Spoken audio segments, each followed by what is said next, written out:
Good morning student. हम 11.3 के 2 प्रश्न कंप्लीट कर लिए थे पिछली क्लास में। आज तीसरा प्रश्न है। सबसे पहले आपको बताया था कि दो त्रिभुजों को समरूप सिद्ध करने के लिए किन किन चीज़ों की आवश्यकता होती है। उनके संगत कोण बराबर होने चाहिए, उनकी संगत भुजाएं क्या होनी चाहिए, समानुपाती होनी चाहिए। ठीक है। और 3 पर में बताई थी आपको ट्रिपल एस समरूपता नियम से। ट्रिपल एस मतलब ट्रिपल ए का मतलब एंगल एंगल एंगल, कोण कोण कोण समरूपता, और ट्रिपल एस का मतलब भुजा भुजा भुजा। और एक नियम था आपका समरूपता का, कौन सा, एस ए एस, भुजा कोण भुजा, मतलब जिस दो भुजाएं निकल रही है ना और उनके मध्य जो कोण बन रहा है उस कोण की बात कर रहा है, एस ए एस, भुजा कोण भुजा। ठीक है। और तीसरा क्वेश्चन दे रखा है, देखिए कि तीसरा क्वेश्चन क्या है। यदि त्रिभुज एबीसी, यदि त्रिभुज एबीसी समरूप है एफ डी ई, समरूप है त्रिभुज एफ डी ई, यदि एबीसी समरूप है त्रिभुज एफ डी ई हो तो क्या, हो तो क्या A B upon D E, क्या A B upon D E B C upon E F और A C upon D F, A B upon D E equal to B C upon E F equal to A C upon D F बताया जा सकता है, बताया जा सकता है। अपने उत्तर का कारण स्पष्ट कीजिए, अपने उत्तर का कारण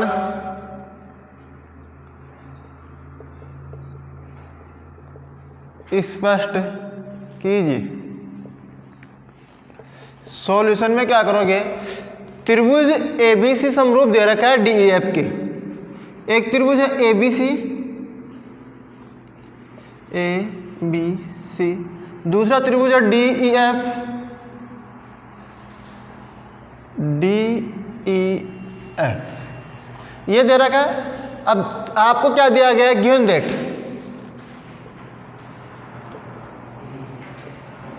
त्रिभुज एबीसी समरूप है त्रिभुज एफ डी ई के। ए बी सी समरूप है एफ डी ई के। जब ये दोनों त्रिभुज समरूप होंगे, त्रिभुज एबीसी और डीईएफ आपको समरूप दिया गया है, तो समरूप त्रिभुजों की भुजाएं क्या होती हैं, समानुपाती होती है। समरूप त्रिभुजों की भुजाएं क्या होती हैं, समानुपाती होते हैं। तो यहां लिखोगे समरूप त्रिभुजों की भुजाएं समानुपाती होती है। अब देखिए त्रिभुज एबीसी और एफ डी ई समरूप है तो भुजाएं समानुपाती क्या होंगी, ए बी के नीचे तो क्या आएगा, ए बी पहला और दूसरा है तो यहाँ भी एफ डी, बी सी के नीचे क्या आएगा, डी ई, और ए सी के नीचे क्या आएगा, एफ ई, ए सी के नीचे क्या आएगा, एफ ई आएगा। ठीक है। और जब ये दोनों त्रिभुज, ये त्रिभुज इस त्रिभुज के समरूप है तो भुजाएं इस अनुपात में होंगी।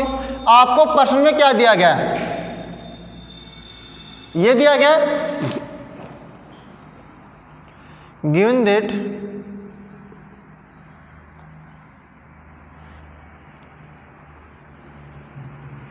गिवन दैट लिख लो या प्रश्नानुसार लिख लो। प्रश्न में दिया गया है, क्या दिया गया है, A B upon D E equal to B C upon E F और A C upon D F, यह है। अब इसको समीकरण 1 और समीकरण 2 दे दिया, दोनों क्या है, भिन्न भिन्न है, दोनों अनुपात क्या है, भिन्न भिन्न है। तो जो आपका यह ए बी अपॉन क्या, ये पूछ रहा है, अगर ये त्रिभुज इस त्रिभुज के समरूप हो तो क्या यह अनुपात सत्य है, इस त्रिभुज के डी एफ डी ई के समरूप है त्रिभुज ABC, तो क्या ये सत्य है? ये सत्य नहीं है। क्यों नहीं है? ये अनुपात आएगा जब ये दोनों त्रिभुज समरूप होंगे तो AB के नीचे तो आएगा DF, तो DF किसके नीचे आ रहा है? यहाँ AC के नीचे आ रहा है, और BC के नीचे DE आ रहा है, BC के नीचे EF आ रहा है, ठीक है ना। तो यह नहीं बताया जा सकता, ठीक है ना। कौन से वाला? यह नहीं बताया जा सकता कि ये दोनों त्रिभुज समरूप होंगे तो ये भुजाएं समानुपाती होंगी। समझ में आ गया? तो देखिए प्रश्न में दिया गया है AB upon DE equal to BC upon EF equal to AC upon DF। अतः प्रश्न में दिया गया अनुपात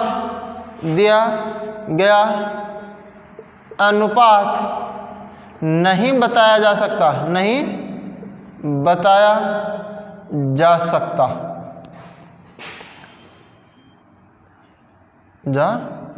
सकता, क्यों?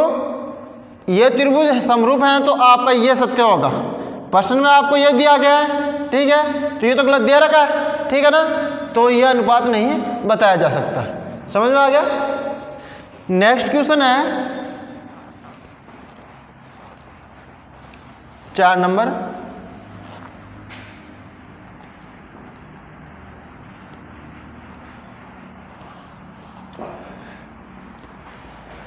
क्वेश्चन नंबर 4 है, यदि किसी त्रिभुज की दो भुजाएं, क्वेश्चन नंबर 4, यदि किसी त्रिभुज की दो भुजाएं, यदि किसी त्रिभुज की दो भुजाएं और एक कोण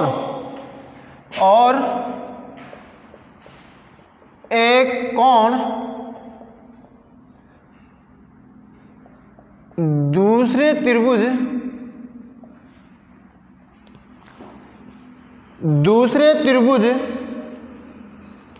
की दो भुजाओं और एक कोण, दूसरे त्रिभुज की दो भुजाओं और एक कोण। क्या बोल रहा है? यदि किसी त्रिभुज की दो भुजाएं और एक कोण दूसरे त्रिभुज की दो भुजाओं और एक कोण के क्रमशः समानुपाती एवं बराबर हो, एक कोण के क्रमशः समानुपाती एवं बराबर हो तो दोनों त्रिभुज समरूप होते हैं,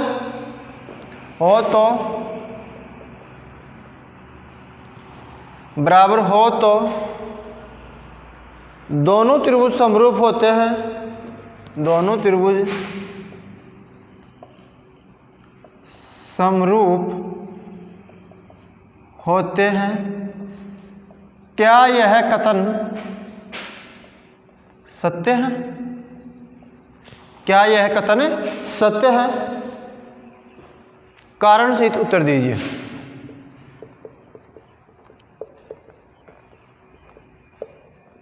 उत्तर दीजिए। यदि किसी त्रिभुज की दो भुजाएं और एक कोण दूसरे त्रिभुज की दो भुजाएं एक कोण के क्रमशः समानुपाती और बराबर हो तो दोनों त्रिभुज समरूप होते हैं। क्या यह कथन सत्य है? और सत्य है तो क्यों है, और नहीं है तो क्यों है? ठीक है ना। तो दो त्रिभुज दे रखे हैं आप,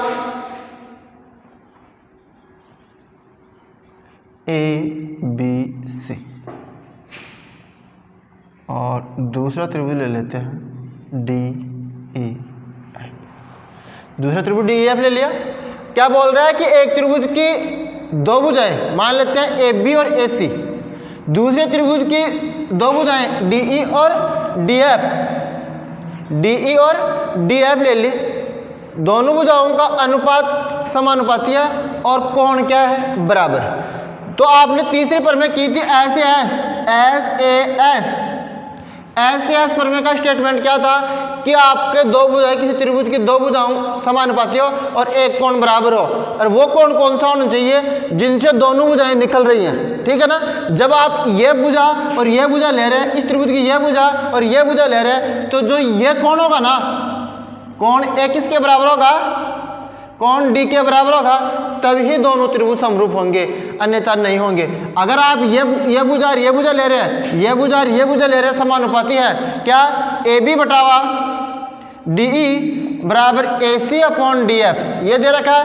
कोण डी किसके बराबर आ रहा है, एफ के बराबर आ रहा है। कोण ए किसके बराबर आ रहा है, ये क्या होता दिया, A B upon D E A C upon D F, दो भुजाएं समानुपाती आ गई, और कोण ए किसके बराबर दे दिया, डी के बराबर दे दिया। तो एस एस ए एस भुजा कोण भुजा, भुजा कोण भुजा समरूपता नियम से त्रिभुज एबीसी समरूप किसके होगा, डी ई एफ के।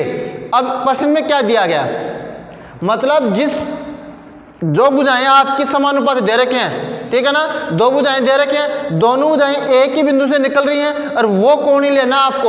अगर आप A B upon D F D E और A C upon D F ले रहे हैं, और कोण सी बराबर एफ कर रहे हैं, कोण सी बराबर एफ कर रहे हैं, भुजा है तो ये ले रहे हैं, कोण कौन सा ले रहे हैं, सी बराबर एफ, तो आपके दोनों त्रिभुज समरूप नहीं होंगे। जो इस प्रश्न में आपको नहीं दिया गया कि उस कोण से अंतर्गत भुजाएं, ऐसे आएगा प्रमेय का स्टेटमेंट कि यदि किसी त्रिभुज की एक भुजा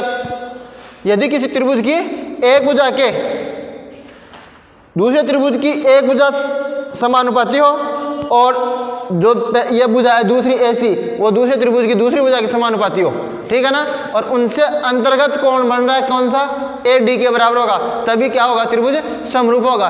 तो प्रमेय का स्टेटमेंट क्या था, ऐसे असमरूपता का कि यदि दो त्रिभुजों में कोई संगत दो भुजाएं परस्पर समानुपाती हो, कोई संगत भुजाएं क्या हो, परस्पर समानुपाती हो, तथा उनके मध्य का कोण बराबर हो, उनके मध्य का, दो भुजाएं दी हैं, उनके मध्य का कोण क्या हो, बराबर हो, तो दोनों त्रिभुज समरूप होंगे, अन्यथा नहीं। अब प्रश्न में क्या दिया गया है, यदि किसी त्रिभुज की दो भुजाएं, एक कोण दूसरे त्रिभुज की दो भुजाओं और एक कोण के बराबर हो, क्रमशः समानुपाती और बराबर है। अब ये नहीं दिया कि कौन से निकल रही है भुजाएं, अब ये कोण भी तो ले सकते हैं, या ई भी ले सकते हैं, बी के बराबर। होना क्या चाहिए कि जो भुजाएं ले रहे हैं उनके अंतर्गत कोण, समझ में आ गई, ये भुजा और ये भुजा ले रहे हैं तो ये कोण आना चाहिए, इस भुजा और इस भुजा के समानुपाती कोण भी किसके बराबर आना चाहिए, ई के बराबर आना चाहिए। समझ में आ गया। तो आप क्या लिखोगे, पर में एस ए एस का स्टेटमेंट है ना, एस ए एस समरूपता,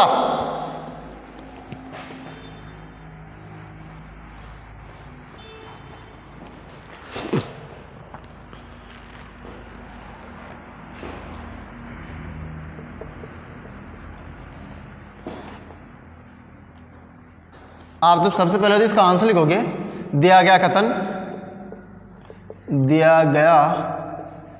कथन सही नहीं है, क्योंकि अब इसका कारण लिखोगे कि दो समरूप त्रिभुज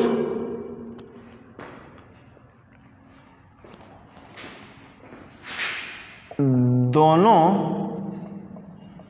समरूप त्रिभुजों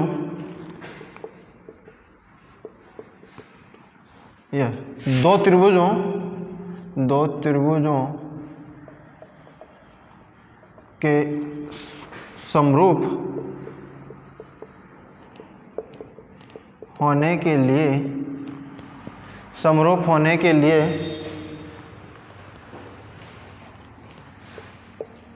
उनके दोनों भुजाओं और उनके अंतर्गत कोण क्रमशः समानुपाती एवं बराबर हो, तब ही दोनों त्रिभुज समरूप होंगे।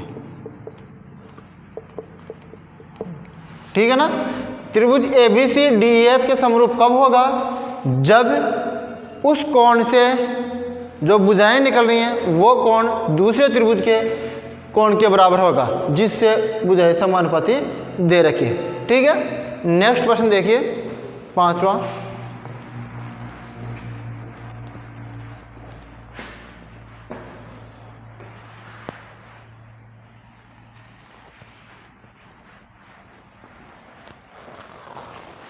क्वेश्चन नंबर 5 दे रखा है, दो समान कोणिक त्रिभुजों से क्या तात्पर्य है।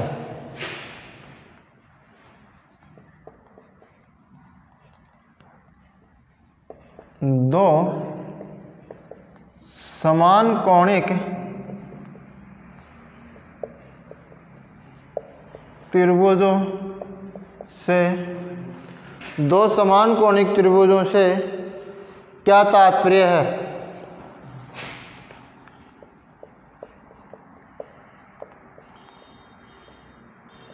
दो समान कोणिक त्रिभुजों से क्या तात्पर्य है, इनमें परस्पर क्या संबंध हो सकता है, इनमें परस्पर क्या संबंध हो सकता है, इनमें परस्पर क्या संबंध हो सकता है। क्या आपको क्या दिया गया है, दो समान कोणिक त्रिभुज दे रखे, ठीक है ना, और समान कोणिक दिए होने पर क्या करना आपको, इन दोनों त्रिभुजों में क्या संबंध है। तो त्रिभुज में एक प्रमेय करवाई थी आपको ट्रिपल ए। ट्रिपल ए का मतलब होता है कि एंगल एंगल एंगल, कोण कोण कोण समरूपता प्रमेय, ठीक है ना। तो ये त्रिभुज था आपका A B C D E F, A कोण डी के बराबर, बी कोण ई के बराबर और सी कोण एफ के बराबर, ठीक है ना। यह दिया गया समान कोणिक त्रिभुजों से क्या तात्पर्य है। तो देखिए गिवन दैट, माना त्रिभुज ए बी सी एवं त्रिभुज डी ई एफ में कोण ए बराबर कोण डी, कोण बी बराबर कोण ई, कोण सी बराबर कोण एफ। ये दिया गया समान कोणिक त्रिभुज, मतलब जिसके कोण क्या हो, समान हो, समान कोणिक हो गया। अब इससे क्या तात्पर्य है, मतलब इस त्रिभुज ए बी सी और डी ई एफ में क्या संबंध हो सकता है, जब तीनों कोण आपके बराबर होंगे, ठीक है ना, तो दोनों त्रिभुज समरूप होंगे। जब दोनों त्रिभुज क्या होंगे, तीनों कोण बराबर होंगे, तो क्या होंगे, दोनों त्रिभुज समरूप होंगे।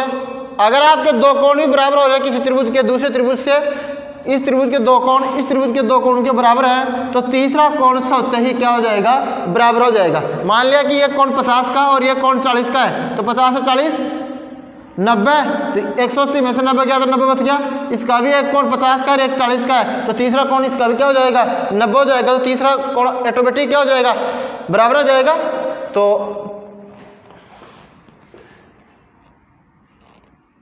दो समान कोणिक त्रिभुज, दो समान कोणिक त्रिभुज, समान कोणिक त्रिभुज, दो समान कोणिक त्रिभुज परस्पर समरूप होते हैं। क्या होते हैं, समरूप, अर्थात त्रिभुज ए बी सी समरूप होगा त्रिभुज डी ई एफ, ठीक है। तो ये क्या हो गया आपका, इसका संबंध हो गया परस्पर, कि दोनों त्रिभुज क्या होंगे आपके, समरूप होंगे।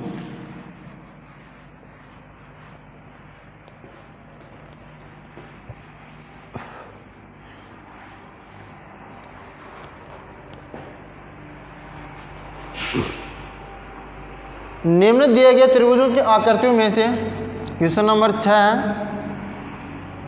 निम्न दिए गए त्रिभुजों की आकृतियों, दिए गए त्रिभुजों की आकृतियों में से समरूप त्रिभुज युग्म आकृतियों में से समरूप त्रिभुज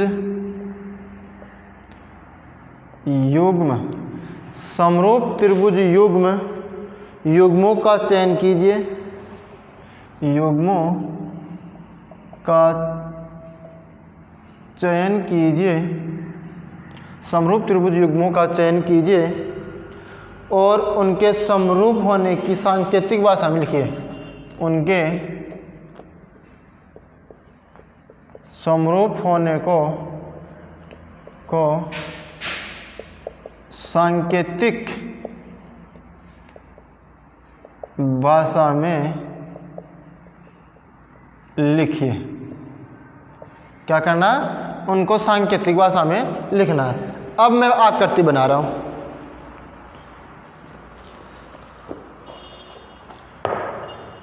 आकृति दे रखी है आपको, त्रिभुज दे रखा है ABC। पहली आकृति है त्रिभुज ABC। ABC, ठीक है। एक कोण 40 डिग्री का, एक कोण 40 डिग्री का, बी कोण है आपका 60 डिग्री का, सी कोण है आपका 80 डिग्री का। दूसरी आकृति दे रखी है आपको, ये तो पहली आकृति है, पहले आकृति बना लेते हैं फिर देखते हैं इनको। दूसरी आकृति क्या दे रखी है? MNP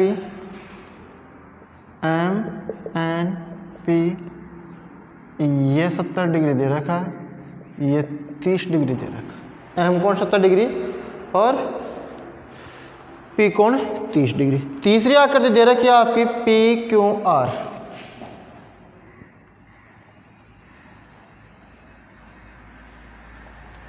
PQR, इसकी भुजाएं दे रखी है आपको 2, 3, 2.5, 2, 3, 2.5 सेंटीमीटर, 3 सेंटीमीटर और 2 सेंटीमीटर।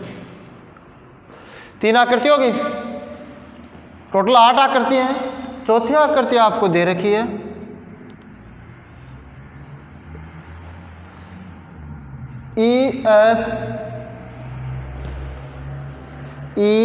EFG। इसमें दे रखी है चौथी आकृति में EFE दे दिया, तो एक जगह आपको क्या करना है? चौथी आकृति में G करना है। EFG ऊपर क्या करना है? G मिस्टेक देख रखी है इसमें, तो EFG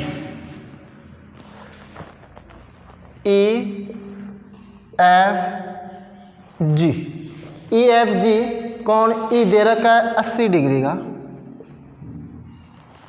और भुजा दे रखी है एक 6 सेंटीमीटर और एक दे रखी है 5 सेंटीमीटर। ठीक है, ये चौथी आकृति हो गई आपकी। पांचवी आकृति दे रखी है GFE। पांचवी आकृति दे रखी है GFE। पांचवी आकृति में क्या दे रखा है?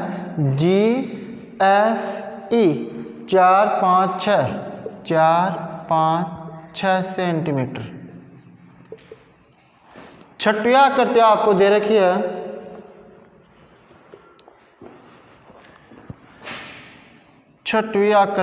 आपको त्रिभुज दे रखा आपको MLN। एक कोण 80 डिग्री, ये 3 सेंटीमीटर, ये 2.5 सेंटीमीटर। 3 सेंटीमीटर दे रखा है ML और एक दे रखी है 2.5 सेंटीमीटर और इनके अंतर्गत कोण दे रखा है 80 डिग्री। अब 2 आकृति और दे रखी है XYZ। ये हो गया आपकी छठवीं आकृति। सातवीं आकृति दे रखी है आपकी XYZ। सातवीं XYZ, इसमें दे रखे हैं कोण दे रखे हैं Y तो 30 डिग्री का दे रखा है और Z 70 डिग्री का दे रखा है। Y 30 डिग्री का और Z 70 डिग्री का। लास्ट आकृति दे रखी है आपको PQR। P Q R, P Q R, ये इसके कोण दे रखे हैं। कोण क्यों दे रखा 40 डिग्री, आर 80 डिग्री, 40 80 60, ये दे रखे हैं। ये हो गया आपकी 8वीं आकृति। ठीक है, इन आकृतियों को देख करके आपको पहचानना है कि कौन सी आकृति कौन से त्रिभुज के समरूप होगी, कौन सी आकृति कौन से त्रिभुज के समरूप होगी। तो देखिए पहली आकृति है आपकी एबीसी। एबीसी ये दे रखे, तीनों कोण दे रखे हैं। तो पहले तो आप तीनों कोण देखो जो बराबर है इसमें। तो पहली आकृति कौन सी आकृति के बराबर होगी आपकी 40 80 60, 40 80 60। पहली और 8वीं आकृति है आपकी, पहली आकृति व 8वीं आकृति में देखो कोण ए बराबर कोण क्या दे रखा है, कोण ए बराबर कोण क्यू बराबर कितना दे रखा है 40 डिग्री। कोण बी बराबर क्या दे रखा है, कोण बी बराबर कोण पी दे रखा है और वो भी कितना डिग्री 60 डिग्री। और कोण सी बराबर क्या दे रखा है, कोण सी बराबर कोण आर कितना दे रखा है 80। तो तीनों त्रिभुज क्या आ गए, दूसरे त्रिभुज के तीनों कोणों के बराबर आ गए। तो त्रिभुज एबीसी, एबीसी समरूप हो गया किसके, त्रिभुज क्यू पी आर के। किसके समरूप होगा, त्रिभुज एबीसी समरूप हो गया किसके, क्यू पी आर के। जिस तरह कोण ले रहे हैं उस तरह ही आपको त्रिभुज लेना है। और प्रश्न में दे रखा है कि सांकेतिक भाषा में भी लिखिए, दी गई आकृति को सांकेतिक भाषा में। तो त्रिभुज को सांकेतिक भाषा में लिख दिया कि दोनों त्रिभुज क्या है, इस त्रिभुज के समरूप है। तो पहली और लास्ट आकृति तो हो गई आपकी। अब देखो दूसरी 70 30, 70 30 कौन सा है, पहली और 7वीं, पहली और 7वीं आकृति है। तो कोण देखो यहाँ लिखोगे सेकंड आकृति व 7वीं आकृति में। तो कोण एम है वो किसके बराबर है, कोण एम 70 दे रखा है तो जेड के बराबर है, कोण जेड बराबर है 70। फिर है कोण पी है वो किसके बराबर है, कोण वाई के बराबर है 30 डिग्री। और कोण एन है वो किसके बराबर है, कोण एक्स के बराबर है। मतलब कोण 70 80 डिग्री का आएगा। यह 80 डिग्री का क्यों आ गया कि यदि दो त्रिभुजों हैं, पर मैं बताई थी आपको, यदि दो त्रिभुज क्या हो, ए समरूपता नियम से दोनों त्रिभुज समरूप होंगे। क्यों, अगर किसी त्रिभुज के दो कोण अन्य त्रिभुज के दो कोणों के बराबर हैं तो तीसरा कोण शब्द क्या हो जाएगा, बराबर हो जाएगा। देखो 70 30 100, तो ये 80 बच गया, 180 में 100 घटा दिया तो 70 30 100 और ये 80 बच गया। ठीक है ना।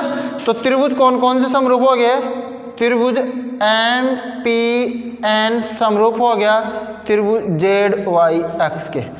एम पी एन समरूप हो गया किसके, एम पी एन समरूप हो गया आपका जेड वाई एक्स के। ठीक है। तो यह आकृति क्या हो गई आपकी, दूसरी 7वीं के बराबर होगी। इसी प्रकार आपको देखना है, देखिए तीसरी आकृति है 2 3 ढाई, 2 3 2 3 ढाई। तो 4 6 5, 4 6 5। देखिए आकृति 3 व 5 में इसमें कुछ कोण नहीं दे रखे हैं, भुजाएं दे रखे हैं। तो अनुपात देखिए पी क्यू बटे वे, पी क्यू है 2.5 और उसके नीचे आप ये लिखोगे ई एफ, पी क्यू बटे वे ई एफ लिखोगे। तो पी क्यू कितनी है 2.5 और ई एफ कितनी है 5। तो ये कितना हो गया 1/2 हो गया। पी क्यू बटे ई एफ, क्यू आर बटे वे, क्यू आर बटे वे F G, F G. Q R कितनी है 2, एफ जी कितनी है 4, 1/2 आ गई। और तीसरा जी ई, तीसरा हो गया जी ई, पी क्यू, क्यू आर और पी आर कितनी दे दी 3/6, तो 1/2। तो कौन क्या आ गया? एस एस एस समरूपता से त्रिभुज पी क्यू आर समरूप हो गया किसके? पी क्यू आर समरूप हो गया किसके? ई एफ जी के। त्रिभुज ई एफ जी के क्या हो गया? समरूप हो गया ट्रिपल एस से। तो तीसरी आकृति पी क्यू आर किसके समरूप हो गया? ई एफ जी के। तो आपकी 6 आकृति हो गई। अब एक आकृति कौन सी बची आपकी? चौथी आकृति बची एक। तो आकृति 4 व आकृति 80 वाली कौन सी? देखो ये 6, आकृति 4 व 6 देखो। अब इसमें क्या हो रहा है? एम एन एम एल बटे हुए ई एफ कितना दे रहे? क्या? M L 3/6 1/2। और फिर कौन दे दिया? कौन सा? एक कौन दे दिया? जी ई एफ किसके बराबर दे दिया? एल एम एन के। कौन? एल एम एन के कितना? 80। और जी ई बटे हुए एम एन जी ई बटे हुए एन एम कितना दे रखा है? 2.5/5। तो ये आ गया 1/2। तो ये आ गया भुजा कोण भुजा। देखो अभी बताया था कि समरूप कब होंगे? उन दोनों भुजाओं का अनुपात उनके अंतर्गत कोण बराबर होंगे। तो ये कोण इसके बराबर हो गया, कोण ई किसके बराबर हो गया? एम के। और ये दोनों भुजाएं क्या होंगे? समानुपाती होगी। तो त्रिभुज क्या हो जाएंगे आपके? समरूप हो जाएंगे। तो समरूपता का कौन सा होगा? त्रिभुज एम एल एन। एम कहाँ से? M L N. और इसमें क्या आ जाएगा? ई एफ जी त्रिभुज एम एल एन